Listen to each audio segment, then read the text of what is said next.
Привет, друзья! Сегодня у нас на обзоре TT Artisan 75 мм 1.5 реинкарнация известнейшего объектива Carl Zeiss Biotar 75 мм. А известен этот старичок был своим вихревым боке, который впоследствии переняли различные бренды, в том числе и отечественные. Повторяем знакомую оптическую схему. Этот объектив можно даже спутать с Биотаром, настолько он похож на оригинал, который сегодня уже и найти сложно. Но назвать это точной репликой невозможно, все-таки современные оптические технологии делают свое дело. И TT Artisan, известные своей тягой к классической форме, создали вот такой объектив. Это не первый объектив компании, который я держу в руках, и вот честно, он создает невероятное впечатление, это стекло и металл, 600 граммов, приятный ход, колес, фокуса и диафрагмы, вот умеют делать по-настоящему классные вещи.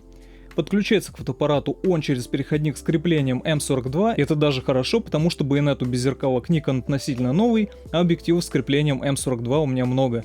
И надо отметить, что переходник не портит качество и не добавляет искажений, это обычная полая металлическая трубка.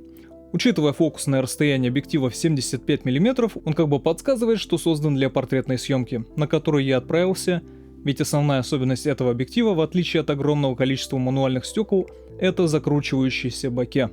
Наверное, в России им никого не удивишь, учитывая отечественную школу оптики, ну и она, по сути, вдохновлялась возможностями объективов Carl Zeiss на начальном этапе. Итак, я пошел в местный парк сделать несколько портретов и посмотреть, как ведет себя оптика в полевых условиях. Предельное значение открытой диафрагмы здесь 1.5. Это довольно прилично, но снимать на таком значении в мануальном режиме это очень непростая задача, даже если у тебя прокачанный фокус-пикинг и прочие помощники внутри беззеркалки. Выглядят портреты на этом значении диафрагмы так.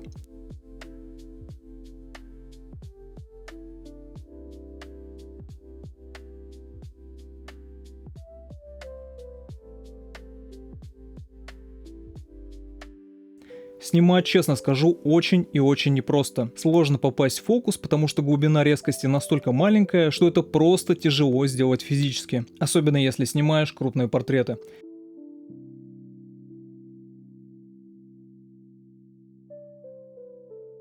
Когда отходишь дальше, становится попроще, но здесь мы встречаем болезнь практически любой оптики на полностью открытой диафрагме. Именно поэтому, кстати, в своей работе я всегда чуть подзакрываю диафрагму, чтобы получить хорошую резкость. На диафрагме 1.5 можно поймать хроматические аберрации, но это не проблема, в редакторах все правится за 5 минут. Некоторое время я поснимал на этом значении и затем переключил на диафрагму 2.0. Это вихревое закручивание сохраняется, но при этом картинка становится гораздо резче.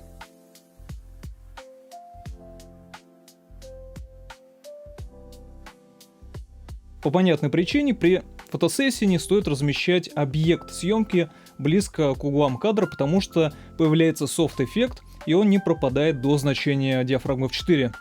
И хорошая резкость на открытой диафрагме по сути только в центре, но это свойственно всем подобным мануальным линзам с интересным боке. С контрастом абсолютно нет проблем, на какой бы диафрагме мы не снимали. Чем больше закрываешь диафрагму, тем проще становится снимать, но исчезает тот самый закручивающийся эффект боке.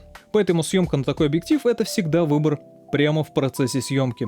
И хотя боке здесь, конечно же, отличается от всего того, что предлагают современные объективы, это не будет работать на сам кадр, если задний план не выразителен, нет большого количества бликов, источников света, которые и закручиваются в спираль.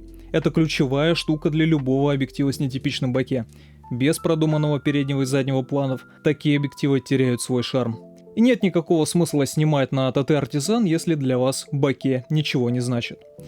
Не стоит ждать какой-то бритвенной резкости, все-таки этот объектив настроен на получение мягкой, как это принято говорить, творческой картинки, которую вряд ли даст подобная оптика за такую цену.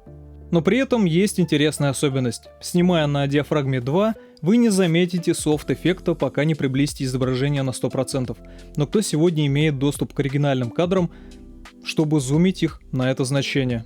Обычно все смотрят небольшого размера фотографии в социальных сетях, поэтому картинка выглядит вполне неплохо и не дает повода для критики. Для съемки видео совсем нет вопросов, последние пару лет я понял, что вот такие мануальные объективы с особым боке просто подарок для видеографов, которые хотят добавлять в свои работы чуть больше индивидуальности. потому что картинка будет сильно отличаться от идеальной современной оптики. И здесь можно открывать диафрагму на полную, потому что, как правило, когда речь идет о видео, никто не анализирует резкость объективов или предметов на максимальном приближении. Ну и, конечно, такой объектив идеален для натюрмортов или съемки предметов объектов, если есть интересный проработанный задний план. При съемке со штатива статичных кадров не будет абсолютно никаких проблем и трудностей.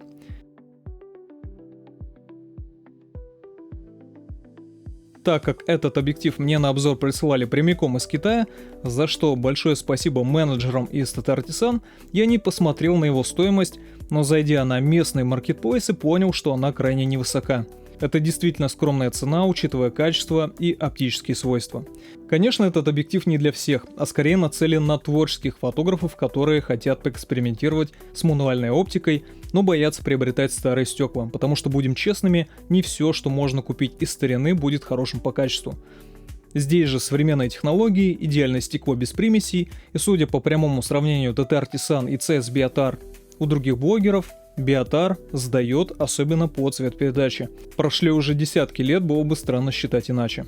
Делитесь, друзья, вашим мнением об этом объективе. Если у вас мануальные объективы с необычным боке, оставил снимки в описании, чтобы вы могли посмотреть кадры поближе. Не забывайте ставить лайки, это очень важно для меня, как для автора.